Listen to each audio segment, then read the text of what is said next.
महायुतीमध्ये राष्ट्रवादीला हव्या विधानसभेच्या आणखी 10 जागा, जास्तीच्या 10 जागांसाठी आता अजित पवार यांचा शहांच्या मागे त्यांचा लकडा आहे।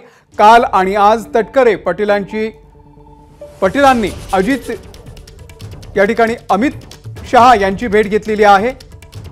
भाजप शिवसेना जास्त जागा देणार नसल्याची अजित पवार यांना सध्या शंका आहे आणि त्यामुळे त्यांनी अमित शहा यांच्या मागे सध्या तगादा लावलेला आहे।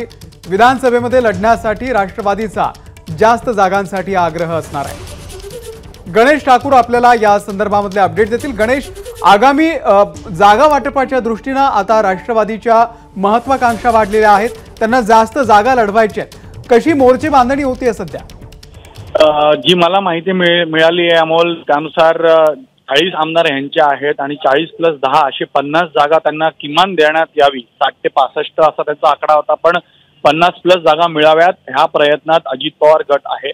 पण ज्या प्रकारे शिवसेना मुख्यमंत्री एकनाथ शिंदे हे पूर्ण ताकदीने आपल्या सर्व उमेदवारांना आणि ॲडिशनल सीट्स घेण्याचा प्रयत्न करतायत, भाजप देखील 160 170चे आकडे मित्रपक्षांसोबत लढवण्याच्या प्रयत्नामध्ये आहे। आणि म्हणूनच कालपासून आपण पाहतोय की अमित शहा मुंबईत दाखल झाल्यापासून त्यांनी म्हणजेच राष्ट्रवादी काँग्रेसच्या नेत्यांनी त्यांच्यासोबत 3 ते 4 वेळा चर्चा केलेली आहे।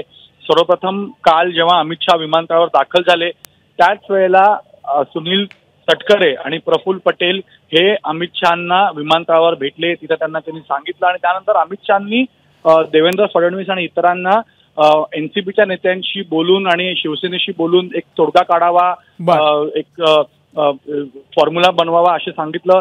काल रात्री सह्याद्रीला बैठक झाली जिथे अजित पवार देखील होते, आज सकाळी पुन्हा बैठक झाली जिथे अजित पवार, देवेंद्र फडणवीस इतर नेते होते आणि आज अमित शहा विमानतळाला जात असताना सोबत ते नेते गेले आणि विमानतळावर अमित शहांना भेटले आणि त्यानंतर विमानतळावरच बावनकुळे, देवेंद्र फडणवीस, आशिष शेलार, तटकरे, प्रफुल्ल पटेल यांची भेट झाली।